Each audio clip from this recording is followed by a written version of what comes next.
Lorsqu'il s'agit de culte à célébrer, le culte est célébré en l'honneur d'une divinité. Donc lorsqu'on parle de célébrer un culte, il faut la divinité. Mais la divinité, il faut la connaître. Christ, du temps où son pied foulait encore cette terre, a fait mention de quelque chose qui pourrait tourner la tête. Il a dit, vous adorez ce que vous ne connaissez pas. Mais nous adorons ce que nous connaissons.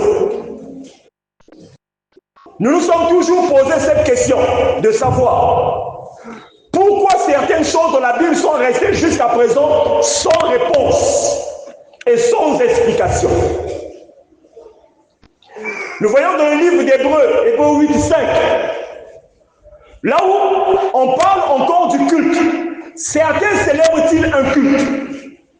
Mais si déjà le peuple israélite dans le désert, s'ils sont parvenus à célébrer un culte, c'est parce que des instructions avaient été données à Moïse pour la célébration de ce culte par rapport à un modèle céleste.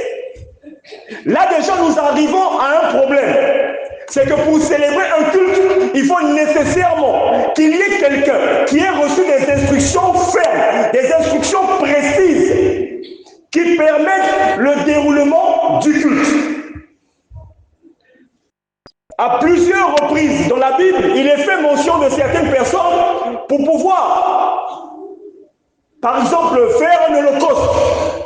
Il fallait qu'il dispose, il y avait une disposition particulière qu'il y avait pour des pierres, qu'il y avait un certain nombre de choses qu'il fallait réaliser pour que réellement ce qui devait être fait soit agréable aux yeux de l'Éternel. Et là, nous nous rendons encore compte. Tant qu'il n'y a pas des instructions venant de l'Éternel, tout ce qui peut être fait selon volonté d'homme ne sera pas agréable à l'Éternel. Là, nous arrivons encore à la compréhension selon laquelle, s'il n'y a pas un envoyé, il nous est difficile de faire quelque chose qui soit convenable aux yeux de l'Éternel. Voilà pourquoi aujourd'hui, nous voyons même si vous voyez sur les réseaux sociaux, ceux-là qui se sont érigés en tant qu'envoyés de Dieu, alors qu'ils ne le sont pas, conformément à ce que Paul disait déjà, nous n'osons pas nous comparer, nous égaler à quelques-uns de ceux qui se recommandent eux-mêmes. Ils n'ont plus trouvé quelque chose à dire. Ils ont tourné. Maintenant, le culte, c'est pour maintenant commencer à donner des conseils selon la chair. Alors que Christ a dit, cherchez d'abord le royaume de Dieu et sa justice, le reste sera accordé par-dessus. N'aimez pas le monde, ni les choses qu'il y a dans le monde. Mais on commence à donner des conseils selon la chair. On commence à donner des recommandations selon la chair. Où est-ce qu'ils sont en train d'aller? Ils ne savent pas. Parce que justement, n'ayant pas été mandatés par le Seigneur, ils ne savent pas par quel chemin il faut passer, ils ne savent pas qui il faut prendre et où est-ce qu'il faut emmener cette personne. Voilà pourquoi Michel, lorsqu'il arrive en ce temps, il dit, premièrement, il est question de savoir où était l'homme, où va l'homme, qu'est-ce qui a séparé l'homme avec Dieu et qu'est-ce qu'il y a lieu de faire pour que l'homme soit réconcilié. Et non seulement ça, la Bible nous fait mention, depuis la tour de Babel, de deux peuples, le peuple juif et le reste. Mais Jacques 5 nous dit, celui qui ramènera un pécheur du chemin où il s'était égaré, sauvera une âme de la mort et couvrira une multitude de ses péchés. Donc il est question d'âme égarée. Il y a une différence à faire entre celui qui est égaré et celui qui est perdu. Lorsque quelque chose est perdu, c'est qu'il n'y a plus moyen de pouvoir récupérer cette chose. Je me rappelle, je prenais encore cet exemple il y a quelques jours, lorsque quelqu'un va mettre en gage pour un jeu, quelque chose qui lui est précieux. S'il s'agit par exemple de ce jeu qu'on appelle la roulette, là il s'agit de choisir un numéro. Si le numéro qu'il a choisi n'est pas celui qui sort, ce qu'il a mis en gage devient perdu. Ce n'est plus en sa possession, ça devient en la possession de celui qui a choisi le bon numéro. Mais si c'est un élément qui lui est très précieux, qu'il a besoin de le récupérer, il ne peut pas le récupérer au prix de la mise. Il doit forcément payer un prix beaucoup plus grand, afin que la personne qui a récupéré cette chose accepte encore de le lui céder. Parce que ce n'est pas toujours le cas des fois. Tu peux donner plus d'argent ou bien plus de biens, mais la personne qui a récupéré le bien peut se dire, ah non, moi je n'ai pas besoin de ton argent, je garde ce que j'ai pris.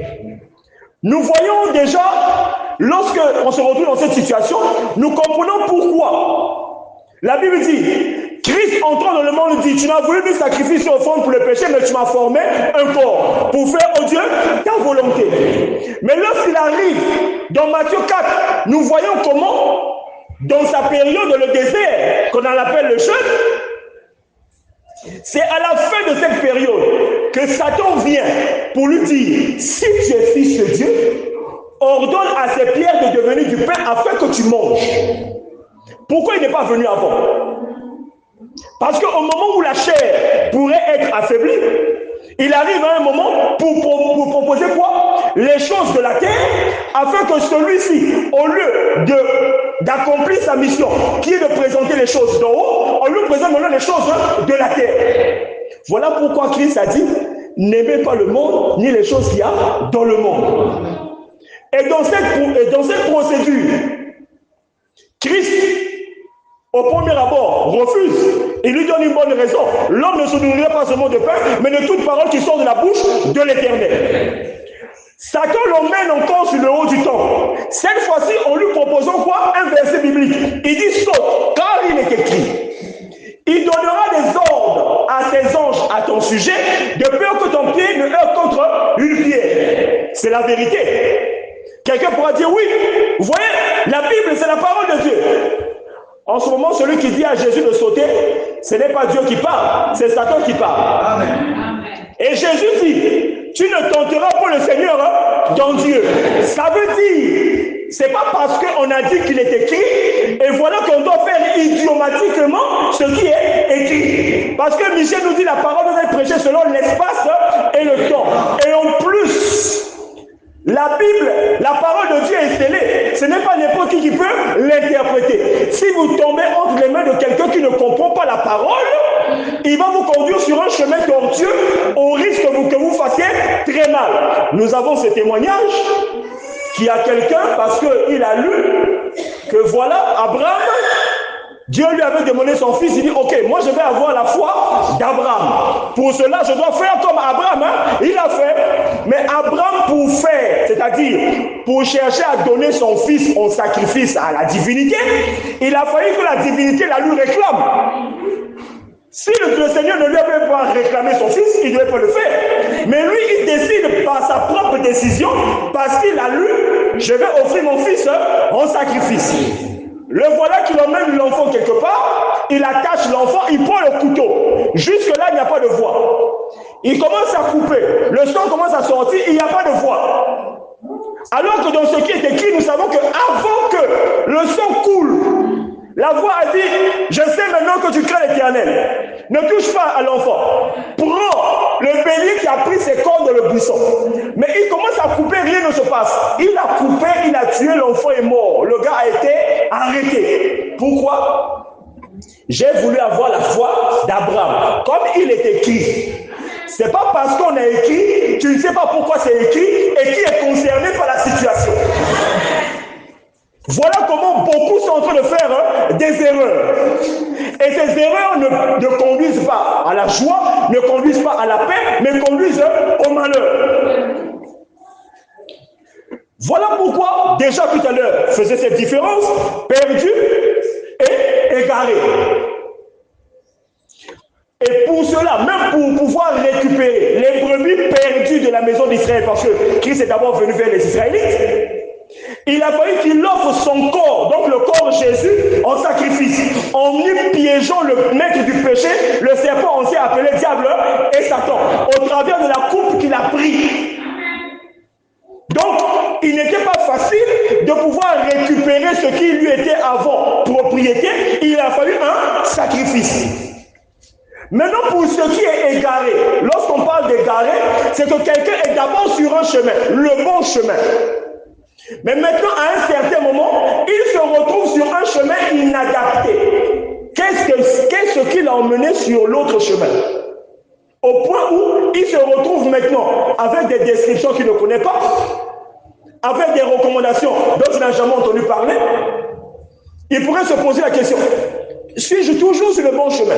Mais la personne qui est devant lui, oui, continue, c'est bon. Comment est-ce que nous nous sommes retrouvés égarés? Paul a dit, en ce qui concerne le retour du Seigneur Jésus-Christ, que personne ne vous séduise d'aucune manière.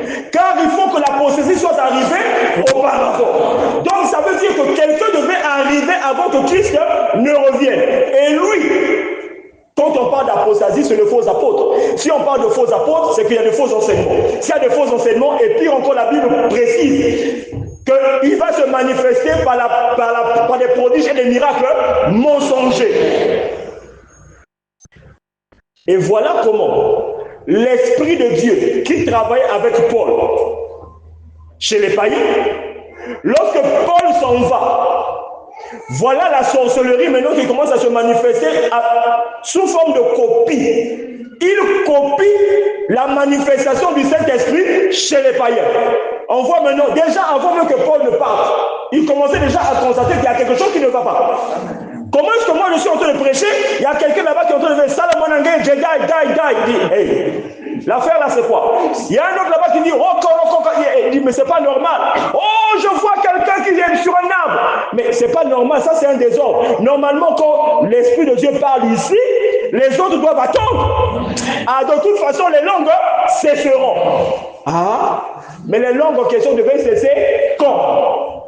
Si on a dit que la parole demeurera éternellement et toutes choses passeront, il est question de se poser la question. Pourquoi Paul a dit que les langues cesseront?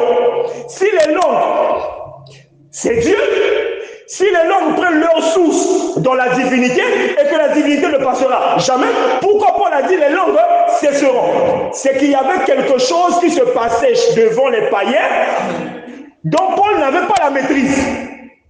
Donc il a déjà annoncé, lorsque je vais partir là, quelqu'un va rentrer, attention qu'on ne vous embrouille pas. Il avait déjà ce souci.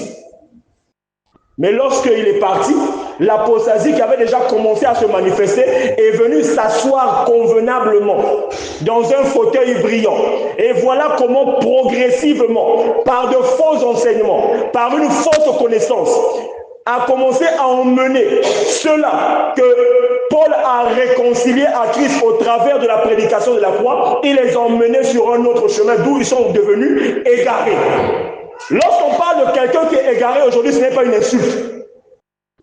C'est pour faire comprendre à cette personne, en fait, tu suivais Christ hier en tant que païen, parce qu'il y avait devant toi un envoyé qu'on appelait Paul. Mais Paul, avant son départ, il a dit que quelque chose va se passer après lui. Celui qui avait été lié pour 1000 ans, lorsqu'il sera délié, lorsqu'il sortira de la prison, ne pouvons plus utiliser ce qu'il utilisait avant, c'est-à-dire les démons comme étant entités spirituelles, dépourvues de corps physique. Il va maintenant faire la passation de service à la deuxième bête. La deuxième bête, c'est celle-là dont Jésus-Christ lui-même parlait en disant, n'est-ce pas moi qui vous ai choisi, mais l'un de vous est un démon. Il n'a pas dit l'un de vous a un démon, mais il a dit l'un de vous est un démon. Et la deuxième bête, c'est justement celui-là. Celui que Christ a dit, il est lui-même un démon, pourvu de peau, mais ayant un esprit qui appartient à Satan. Et lui, il se manifeste par la puissance de Satan. Qui nous avait expliqué qu'est-ce que c'était que la puissance de Satan? Personne. Vu que déjà, nous ne savions pas qu'il y avait deux divinités, on considérait Satan comme étant un petit ange parqué quelque part, qui pouvait déambuler, on dirait un électron libre. D'où on nous a même fabriqué une chanson. Satan, Manamabe, Satan, Tonyataye. Il y a des gens qui ont chanté ça, mais ils sont tombés sur le podium. Comme ils avaient qu'un petit ange, il ne fallait pas podium. Mais quoi, pourquoi le podium s'est tombé? Voilà comment Michel déjà en ce temps commence à nous préciser. Attention, Satan est une divinité, Christ est une divinité. Pourquoi toujours dans Matthieu 4, Satan dit à Jésus, regarde tous les royaumes de la terre et leur gloire, cela m'appartient et je le donne à qui je veux. Adore-moi et je je te le donnerai. C'est là où Jésus lui dit, arrière de moi, Satan. À Dieu seul on rendra un culte. Là, on parle encore de culte. Mais le culte doit être adressé à Dieu. Mais comment cela doit se faire? Voilà pourquoi notre attention est encore attirée ce soir pour dire ceci. S'il n'y a pas un envoyé devant nous, la célébration du culte elle-même est un danger. Parce que nous sommes supposés célébrer un culte en l'honneur d'une divinité. Mais la divinité en question, qu'est-ce qu'elle veut? Comment est-ce qu'elle veut que le culte se déroule? Si nous allons prendre ce qui se passait dans l'ancienne alliance, nous allons commencer à dresser les pierres. On va commencer à mettre creuser des sillons pour renverser de l'eau, comme ce qui s'est passé avec le défi au Mont Carmel. Mais actuellement, si on commence à faire ça, les gens vont dire, bateau, ça nous. Ça, c'est une cérémonie, ça, c'est la magie. Parce qu'on n'est plus dans cette époque. Et encore, le livre d'Hébreux nous confirme, si l'ancienne alliance n'avait pas été trouvée avec des tâches et des défauts, il n'y aurait pas question de la remplacer par une autre. Mais lorsqu'on a enlevé déjà l'ancienne alliance annulée, ce qui est rentré en vigueur, c'est la nouvelle alliance. Mais de la nouvelle alliance, il y a plusieurs parties. Dans la nouvelle alliance, nous trouvons le ministère apostolique. Mais dans le ministère apostolique, il y en a plusieurs. Le premier ministère apostolique, c'est celui-là où on retrouve Pierre et Paul, chacun agissant de leur côté, selon les limites du partage que Christ leur a assigné. Lorsqu'ils sont en train d'exercer, déjà, Paul, en ce qui nous concerne, nous, parce que c'est nous qu'on appelait hier le peuple païen. Paul, lorsqu'il fait sa chose, il sait que ma mission tend vers sa fin. Il dit, j'étais avec vous. Je vous ai donné toutes les instructions, mais maintenant que je m'en vais là, je vous laisse quelque chose. Car quiconque invoquera le nom du Seigneur sera sauvé. Mais il donne maintenant les conditions qui permettent à l'application de cette instruction. Il dit, comment invoqueront-ils celui dans lequel ils n'ont pas? Comment croiront-ils en celui dont ils n'ont jamais entendu? Comment entendront-ils parler s'il n'y a personne qui prêche? Et comment y aura-t-il des prédicateurs s'ils ne sont pas envoyés? Nous voyons aussi dans Acte 19 la raison pour laquelle les 7 fils de Séba, au moment où ils ont voulu chasser l'esprit mauvais qu'il y avait dans cette personne, au nom de ce Jésus que Paul prêche, démon sort. Le démon a dit, je connais Jésus, je sais qui est Paul. Vous êtes qui? Les conditions d'application d'une instruction donnée par un envoyé. Si vous n'êtes pas connecté à l'envoyé, si vous ne respectez pas les instructions que Christ a données à l'envoyé, il n'est pas possible d'utiliser les instructions de l'envoyé. Étant donné qu'il n'y avait plus d'envoyés sur terre, voilà comment les églises se sont multipliées. En train de donner des enseignements hasardeux, en train de donner des instructions qui ne convenaient pas. Malgré tout ce que nous vivions, on finissait par se poser la question, mais pourquoi est-ce que la Bible nous donne de tels détails? Mais aujourd'hui, nous ne le vivons plus. Pourquoi? On a posé beaucoup de questions à ces pasteurs. Oh non, il faut avoir la foi. La foi est... Je me rappelle, j'ai dit à une fois, j'ai dit, est-ce que tu as un appareil qu'on appelle le froimètre qui permet de mesurer l'amplitude de la foi? Peut-être même que ma foi est plus que la tienne. Parce que c'était bizarre. Vous dites aux gens, oh la foi, kangam na lusaboul. Lusaboul meku mumuntu nge kangam na nayana. C'était des situations sans compréhension. On a posé les questions. On nous donne d'autres choses. Parce qu'effectivement, eux-mêmes n'avaient pas de réponse à nous donner. Vu qu'eux-mêmes n'étant pas envoyés de Christ, ils n'avaient pas les instructions pour nous dire là où il fallait partir. Alléluia. Voilà pourquoi aujourd'hui, Michel arrive. Lui, il ne se tracasse pas. Il vient, il met devant nous les lois et les principes. Pour ça, il dit, il n'y a pas de tracasserie. Je sais ce que je vous donne. De toute façon, si tu mets ces lois et ces principes en application, toute la puissance des ténèbres manifestée par la sorcellerie, nul n'est sans effet sur toi. Zéro. Ici, ce n'est pas la peine d'intercéder. Je me rappelle, on pourrait dire, hé Michel, toi tu prends des risques, hein? Comment tu vas dire seulement les lois et les principes, la sorcellerie? Est-ce que, comme Moïse avait dit à Dieu, quand Dieu l'a dit, va en Égypte. Moi, je connais Pharaon. Hein. Pharaon, je connais. Lui, il a des choses. J'ai grandi dans sa maison. Hein. Je connais les histoires de Pharaon. Il a fallu que le Seigneur lui demande l'affaire du bâton. Lorsqu'il a vu les signes, ici aussi il y a le brouillard, donc je peux aller. Bien aimé, nous aussi on pourrait dire à Michel, Michel, nous sommes habitués au combat, taïchi spirituel. On est habitué au, je sais pas, karaté spirituel, au jeûne à outrance, prolongé même, parce qu'il est écrit, Paul était dans le jeûne multiplié. Donc nous aussi on a jeûné. Bon, depuis comme ça, quel est ce Dieu-là? Pour pouvoir donner quelque chose à son enfant, il faut d'abord que l'enfant puisse souffrir. Ouais, les accords, quelle qualité a papa? Papa est qui? Ou bien papa est Moussous? Non seulement ça. Comment se fait-il que, au moment où la situation t'est arrivée, tu avais dit que celui qui est en Christ est une nouvelle créature, non?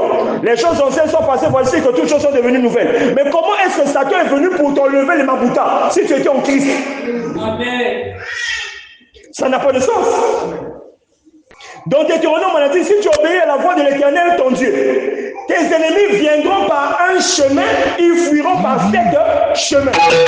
Pourquoi est-ce que toi, tu es en Christ, les ennemis vont par sept chemins? Celui qui est venu te prendre le mabouta, il a fait comment? Celui qui est venu te tomber la nuit, il a fait comment? Celui qui t'a fait le kimbalamala, qui kamakaba la nuit, il a fait comment? Puisque soi-disant, tu es en Christ. Il dit, tout ça là, c'est du retard. Oh, Kanaba jeune, il dit tout ça c'est du retard. Mets en pratique les lois et les principes. Tu quittes du premier, tu vas au troisième ciel. Bien, Michel, la personne qui nous a parlé du troisième ciel, c'était Paul. Paul a dit, si c'est de ma chair, je ne le sais. Si c'est hors ma chair, je ne sais pas non plus, mais je me suis retrouvé au troisième ciel. Il dit, vous, Paul, lui, on lui a fait une grâce de se retrouver là-bas pour recevoir un enseignement qu'il devait venir donner aux païens. Aujourd'hui, je fais de vous Paul. Au travers de quoi? L'application des lois et des principes. Paul est parti là-bas une fois. Vous allez aller là-bas, vous revenez comme si vous étiez chez vous. Dès que tu mets en pratique les lois et les principes, quand la puissance des ténèbres ouvre les yeux, vous avez déjà Kuna, il ne te voit pas. Nous avons encore ce témoignage, de temps en temps il faut le rappeler parce que ça aide aux gens à se fixer, pour ne pas se dire que nous sommes en train de fabriquer. Ça s'est passé ici à Dolisie. Je commence d'abord par celui-là.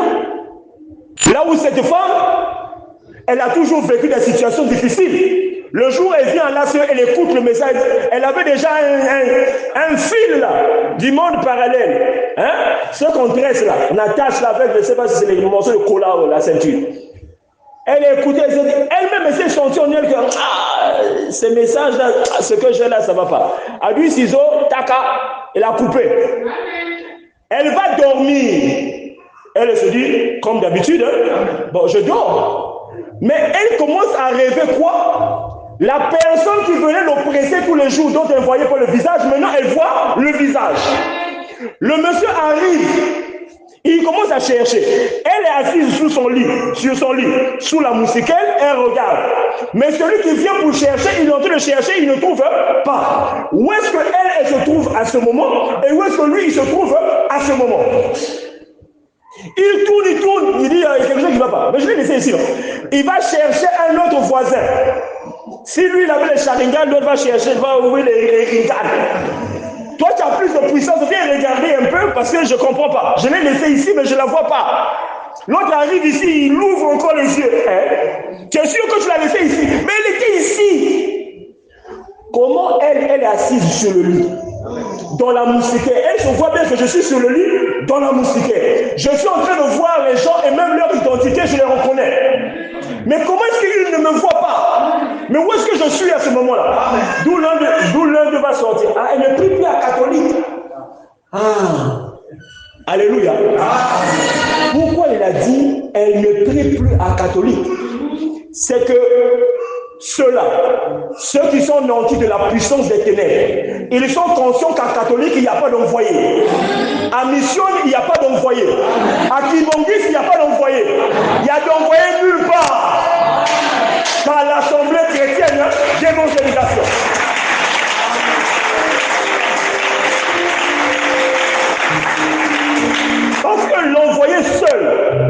a la capacité, par rapport à ce que Christ lui a donné, il est capable de donner quelque chose à l'enfant de Christ pour que celui-ci soit à l'abri. Voilà pourquoi, Michel, la prédication qu'on entend tous les jours, c'est cette prédication qui nous déplace. Elle a écouté une seule fois. Elle n'a pas dit, bon, j'ai écouté, il faut que je réfléchisse encore. Elle a écouté une seule fois. Et tout de suite, elle a dit non. Le fil que j'ai là, je trouve que mon cœur est en train de refuser ça. Il faut que je coupe ça. Et tout de suite, par rapport à la décision qu'elle a prise, tout de suite, elle s'est retrouvée ailleurs. Et lorsque ceux qui sont dans la prison des ténèbres sont arrivés, on l'a cherché, on ne l'a pas trouvé. Alors que charnellement, elle était au même endroit. Mais spirituellement, c'est là où Michel vient nous dire, elle était où? Et eux, ils étaient où? Là, nous avons la présentation maintenant des trois dimensions. Le premier ciel, le deuxième ciel, le troisième ciel. Le premier ciel, c'est là où se trouve la tunique de peau. Le deuxième ciel, c'est là où opèrent ceux qui sont la puissance des ténèbres, les sorciers. Le troisième ciel, c'est là où se retrouve l'enfant de Christ qui a reçu l'évangile de Michel. C'est pourquoi je prends maintenant le deuxième témoignage. Ça, c'est le diacre à Brazzaville.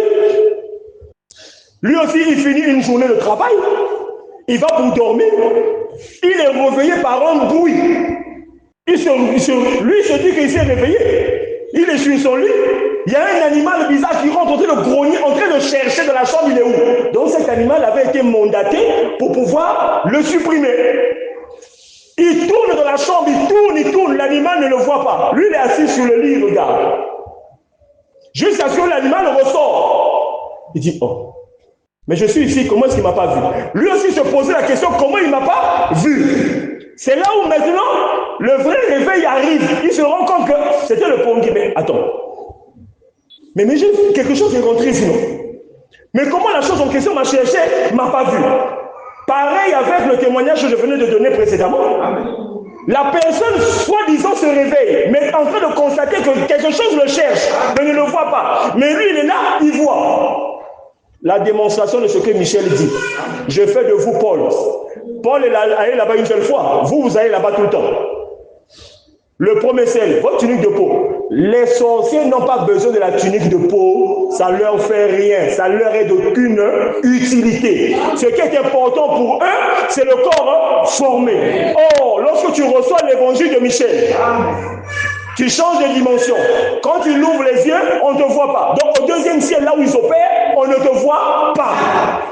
Tu es tranquille au troisième ciel, à l'abri du Très-Haut.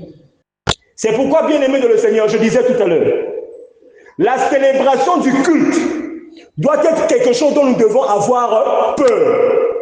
Parce que lorsque nous devons soit un envoyé, c'est l'envoyé qui vient nous donner les instructions qui régissent le déroulement du culte, qui nous donne les instructions de ce qui régit la marche avec cette divinité.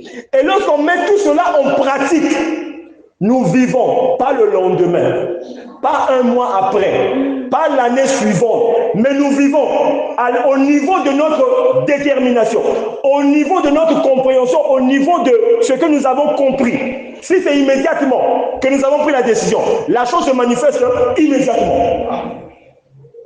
Voilà pourquoi, bien aimés dans le Seigneur, nous ne cessons de le répéter par plusieurs moyens en vous disant ceci. Ce n'est pas en regardant la construction, ce n'est pas en regardant les habits des gens, ce n'est pas en regardant ce qu'ils peuvent avoir comme bien charnel. Le Christ a pris le temps de nous dire, n'aimez pas le monde, ni les choses qu'il y a dans le monde. Cherchez d'abord le royaume des cieux et sa justice. Ça veut dire que ce qui est primordial pour nous, c'est de chercher les choses d'en haut. Mais malheureusement, personne d'entre nous n'est arrivé en haut pour savoir qu'est-ce qu'il y a en haut qu'il faut aimer. Voilà pourquoi le Seigneur, selon l'espace et le temps, il met devant nous quelqu'un pour nous emmener à la compréhension de ce qu'il a lieu de faire. Nous allons prendre encore le passage de Colossiens 1, à partir du verset 12. Ça va nous éclaircir encore. La Bible dit ceci. Rendez grâce au Père qui nous a rendus capables d'avoir part à l'héritage des saints dans la lumière. Pourquoi il est écrit, il nous a rendus capables? Ça veut dire qu'à un certain moment, nous n'avions pas la possibilité de rentrer en possession de l'héritage des saints qui sont dans la lumière. Pourquoi nous ne l'avions pas? C'est qu'il y avait un problème. Qui nous a délivrés de la puissance des ténèbres. À quel moment on nous a parlé de la puissance des ténèbres pour dire qu'on était délivrés de la puissance des ténèbres? Qui nous a fait rentrer dans le royaume du Fils de son amour, en qui nous avons le pardon et la rémission des péchés. Là au moins on connaît. Celui dans lequel nous avons le pardon et la rémission des péchés, c'est Jésus-Christ. Il est l'image du Dieu invisible, le premier-né de toute la création. En lui ont été créés trône, domination, autorité. Tout a été créé par lui et pour lui. Posons-nous la question, pourquoi est-ce que dans le début, déjà délivré de la puissance des ténèbres, à quel moment on a parlé de la puissance des ténèbres et à quel moment nous arrivons à nous rendre compte que la manifestation de la puissance des ténèbres, c'est maintenant? Même le passage de Jacques 5, celui qui ramènera un pécheur du chemin où il s'était égaré, ça a été écrit depuis longtemps. Mais pourquoi est-ce que c'est maintenant que nous voyons son accomplissement? De la même manière que Ésaïe avait prophétisé l'arrivée de Christ. De la même manière que tous ces prophètes-là ont annoncé qu'il devait arriver quelqu'un de particulier. Mais quand est-ce que cela s'est-il accompli? Longtemps après. C'est pourquoi, bien-aimés dans le Seigneur, encore une fois de plus ce soir, nous voulons attirer l'attention des enfants de Christ en ce lieu. Nous voulons leur dire ceci. Pour bénéficier de la grâce du Seigneur, il faut recevoir celui que le Seigneur envoie. Celui que le Seigneur envoie ne vient pas avec les tracasseries, ne vient pas faire souffrir les enfants d'autrui parce que ce ne sont pas des enfants. Lui, on l'a envoyé pour pouvoir ramener ces enfants-là vers leur papa.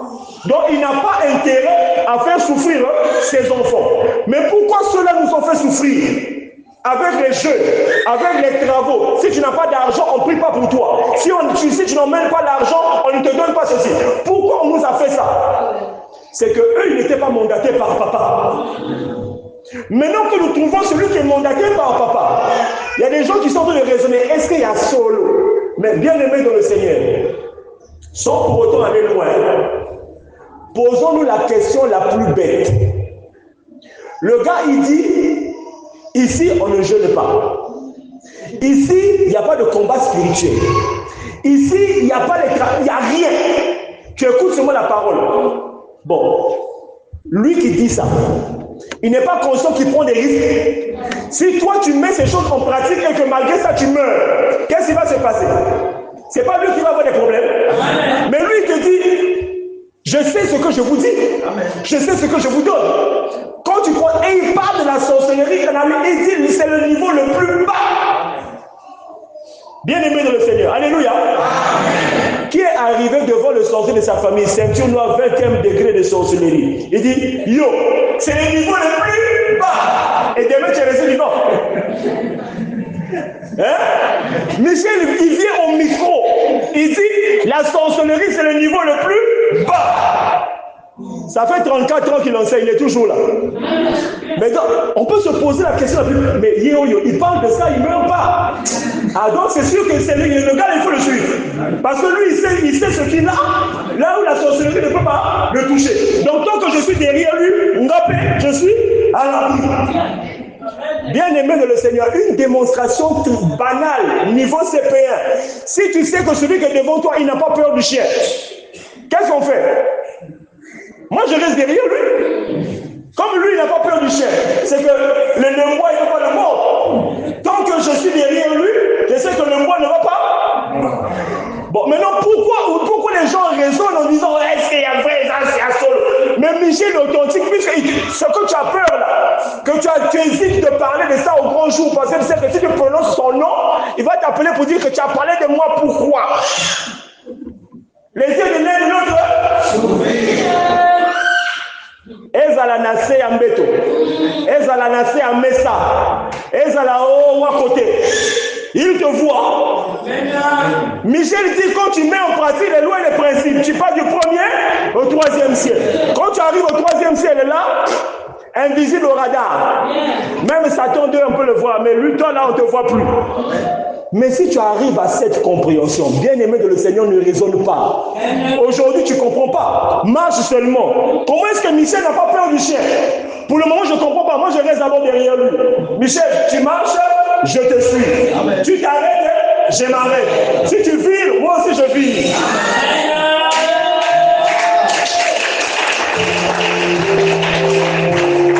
Alléluia. Je vous vois comme un peu triste. Bien-aimé de le Seigneur, ce que Michel nous donne en ce lieu, ce que Michel donne partout, que ses serviteurs sont en train de relayer, ce n'est pas pour vous faire rire, ce n'est pas pour amuser la galerie. C'est réellement pour faire comprendre au monde que maintenant, tout de suite, il y a un serviteur authentique de Christ qui est descendu. Et ce serviteur, il vient apporter les choses véritables. Et lorsqu'on les met en pratique, nous vivons la grâce de ce Christ-là. Ce qui dérange les gens, c'est qu'on nous a tellement habitués à chercher les choses charnelles que lorsque Michel a dit cherchez d'abord le royaume des cieux et sa justice, on dit lui là il veut nous emmener. Mais moi j'ai d'abord une maison, je dois payer. J'ai l'école, il faut que je puisse payer, j'ai des factures. Est-ce que quand tu es avec l'homme de Dieu là, si tu vas laisser les dossiers, on va te prendre. Il n'y a pas une prière. Là où je peux te donner même 200 000, il prie pour moi comme ça quand je vais à Total, on me prend tout de suite. Mais quand il va faire ça, tu vas rentrer à Total. 2 jours après, on te bouffe dans la sorcellerie. On va dire quoi? Michel était un faux serviteur de Dieu parce qu'il t'a envoyé à la mort. C'est pas ça. Michel dit, moi je ne suis pas là à rester derrière toi. Je te donne ce qui peut te mettre à l'abri de la puissance de la sorcellerie. De manière à ce que moi je ne sois pas derrière toi. Que tu sois libre. Je ne suis pas là à t'entretenir la peur pour te dire que bon, si tu sais, hein, je vois derrière toi un esprit. Amen. Ça c'est la prédication de la peur. C'est pour contraindre les gens à te suivre sachant que tu ne donnes rien. Michel dit, je sais ce que je te donne. Mais ça seulement en pratique, il n'y a rien. Tous ceux à qui il a dit, ils ont mis idiomatiquement en pratique et aussi ils ont vu qu'il n'y a rien. Mais s'il n'y a rien, fais d'abord, avance et tu vas comprendre pourquoi on dit le reste sera accordé par-dessus. Une fois que tu as l'abri, on peut maintenant te donner ce dont tu as besoin. Et d'ailleurs, nous cherchons toujours la richesse. Nous cherchons toujours les bonnes choses, les bénédictions. Oh, il faut que je sois béni. Mais les Écritures nous disent, nous avons été bénis de toute bénédiction spirituelle de lieux célestes en Christ. Pourquoi nous chantons ce cantique? Nous, dans la ciel, nous sommes bénis, tu es béni. On dit, ah, ils sont bénis par rapport à quoi? Ils n'ont même pas l'argent. Mais la bénédiction n'est pas, c'est pas l'argent. L'argent, on l'a créé quand? Il n'y a pas longtemps. Qui a emmené cette théorie selon laquelle la bénédiction, c'est l'argent? La bénédiction, c'est un pouvoir divin. C'est un pouvoir divin qui vous donne accès à quelque chose de surnaturel. Et lorsque vous avez cela, la manifestation maintenant de ce que vous avez reçu influence maintenant le monde physique. Au point où vous pouvez voir maintenant des choses commencer à changer. La bénédiction, ce n'est pas l'argent. Ceux qui ont dit que la bénédiction, c'était l'argent, c'est parce qu'ils savent que lorsqu'ils vont vous tout flatter aussi au dépôt de celui qui l'écoute, lorsque tu vas dire ça, tout ce qui va te dire, emmène 1 million, oh, son carabababa, oh, quand tu vas donner 1 million, je vais prier pour toi, aïe, tchakara. Tiens, c'est l'évangile de tout flatter au dépôt de celui. Quand tu vas vider ton compte pour aller lui donner 1 million. Après, on va voir comme quelqu'un qui avait vendu l'église. Il a vendu l'église avec les adeptes à Ville-Pépon, Canada. En attendant, tu as vidé ton compte. Qu'est-ce que tu as vu? Qu'est-ce que tu as reçu comme bénédiction? La pauvreté, la misère. Alléluia. Bien-aimés dans le Seigneur, lorsque nous écoutons ces choses, prenons une décision. Regardons ce qui se passe de l'église. Ils sont fiers quand ils sont chez eux. Quand il s'agit de chanter là, ils chantent, ils dansent. Et ça, c'est quand il faut danser, ils dansent maintenant avec sagesse. Ils dansent maintenant avec l'olé. Alléluia. Si nous ne donnons pas valeur à ce que nous avons, qui va donner valeur? Alléluia. Nous sommes ici en ce lieu. Nous devons nous rappeler la grâce que nous recevons en ce lieu.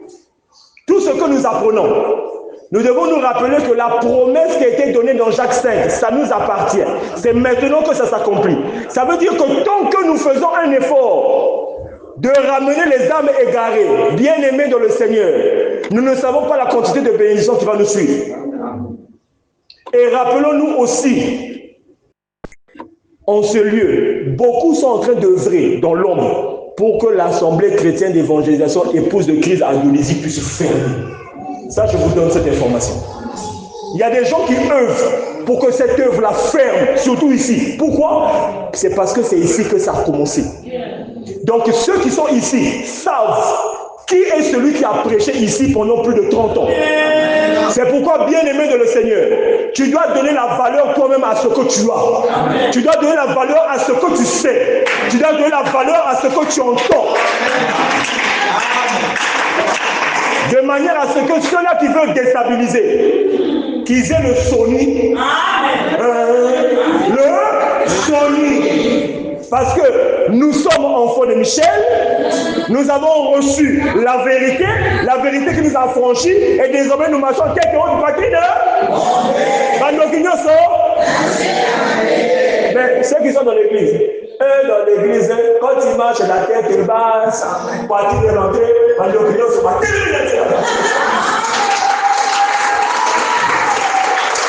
Alléluia. Bien-aimé de le Seigneur, j'ose espérer que ce soir encore, un enfant de Christ a pu tirer quelque chose, qui a pu redonner encore de la vigueur à sa conviction, qui a pu encore lui donner de la force et de croire que réellement, je suis au bon endroit et au bon moment. Ce qui est prêché, ce qui est donné, c'est pour moi, parce que je me reconnais être saint de corps et d'esprit. Et Michel a eu la grâce de dire à certaines personnes avant de partir dernièrement, si tu accompagnes et que tu œuvres pour l'avancement, c'est bon. Si tu te retournes contre, alléluia, nous connaissons la suite. Que Dieu nous bénisse.